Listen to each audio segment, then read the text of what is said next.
ثم لم تکن فتنتہم، پھر نہیں تھا ان کا فتنہ، الا مگر ان قالوا، کہ وہ یہ کہتے تھے، واللہ ربنا، واللہ ربنا، کہ خدا کی قسم، خدا کی قسم، ہمارے رب کی قسم، کہ ما کننا مشرکین، ہم مشرکین نہیں تھے۔ یعنی ان کا فتنہ یہ تھا کہ یہ دعویٰ کرتے تھے کہ واللہ ربنا،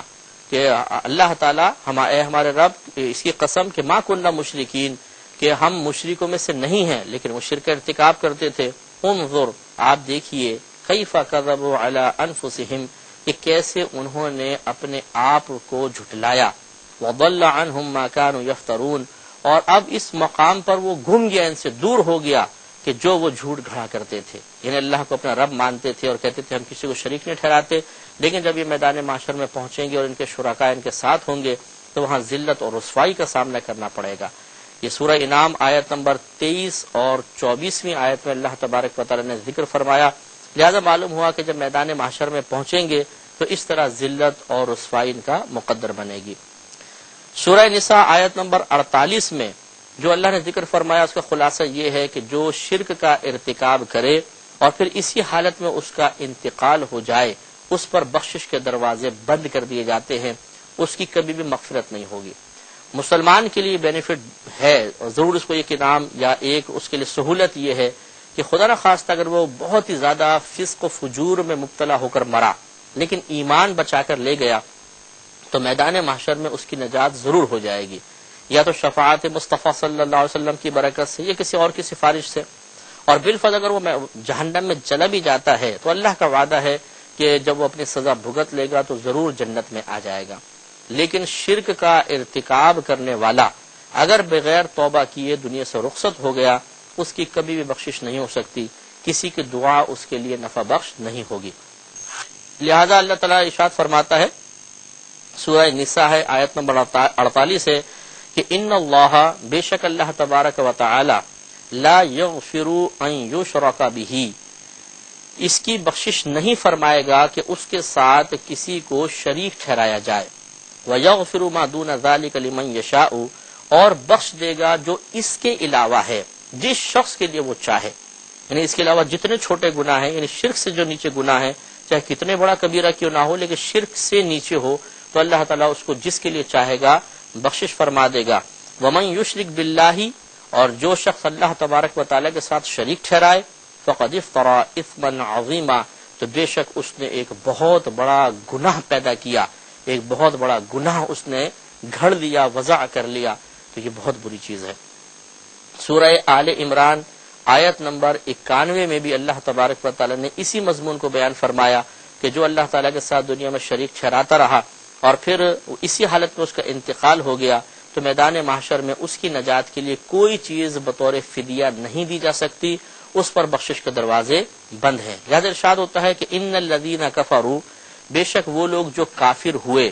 وماتوا، اور وہ مر گئے، وما وہم کفار، اس حال میں کہ وہ حالت کفر میں تھے، تو فلن یقبل من احدہم ملء الارض ذہبا،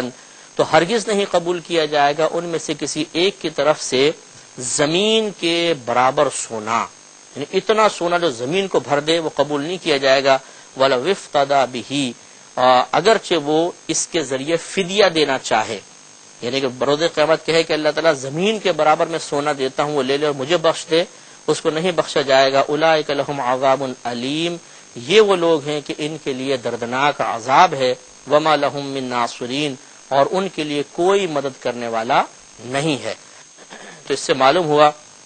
کہ جو کفر و شرک سے محفوظ حضرات ہیں یعنی مسلمان، انہیں اللہ کا شکر ادا کرنا چاہیے کہ اللہ تیرا بڑا کرم ہے کہ تو نے بغیر کسی طلب کے ہمیں ایک مسلمان گھرانے میں پیدا کیا اور ان آفات سے محفوظ فرما دیا، اور جو حالت کفر و شرک میں مبتلا ہے اسے توجہ کرنی چاہیے اور توبہ کی طرف مائل ہونا چاہیے۔ سورہ توبہ آیت نمبر 3 میں ایک شرک کا یہ بھی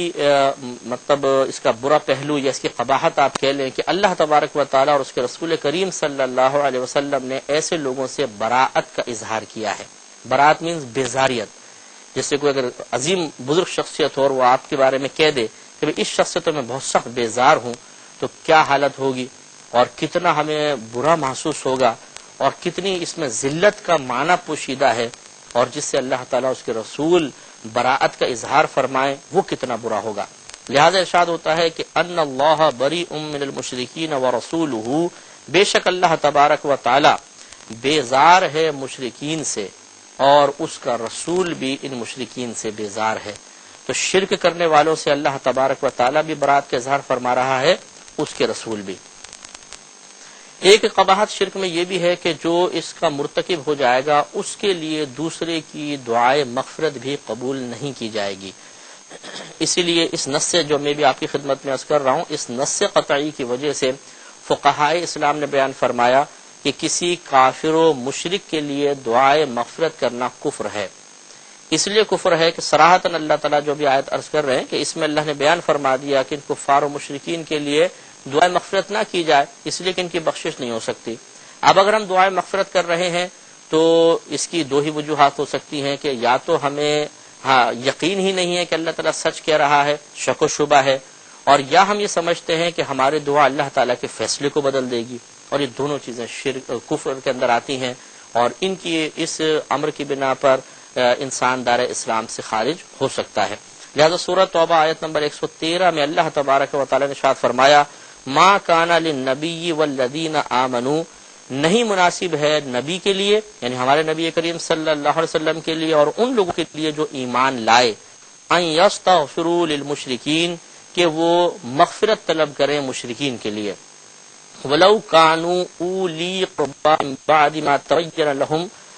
اگرچہ وہ قریب ترین رشتہ دار ہوں اس کے بعد کہ واضح ہو چکا ان کے لیے انہم اصحاب الجحیم، کہ بے شک وہ دوزخی ہیں یا دوزخ والے ہیں۔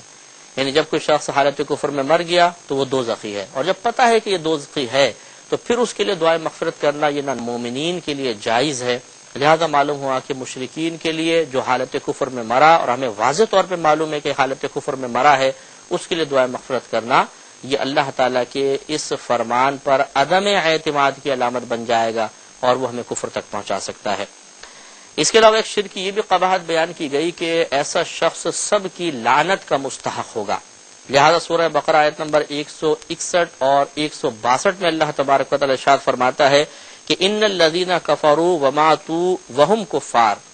بے شک وہ جو کافر ہوئے اور وہ مر گئے اس حال میں کہ وہ کافر تھے، یعنی حالت کفر میں مر گئے، اولئک علیہم لعنت اللہ، یہ وہ لوگ ہیں کہ ان پر اللہ تبارک و تعالی کی لعنت ہے، والملائکۃ والناس اجمعین، اور فرشتوں اور تمام لوگوں کی لعنت ہے۔ ابھی تھوڑا سا آیت کا حصہ باقی ہے اور اس پر انشاءاللہ تھوڑا سا کلام بھی مزید ہونا چاہیے، لیکن اگلے پروگرام میں۔ وآخر دعوانا ان الحمد للہ رب العالمین۔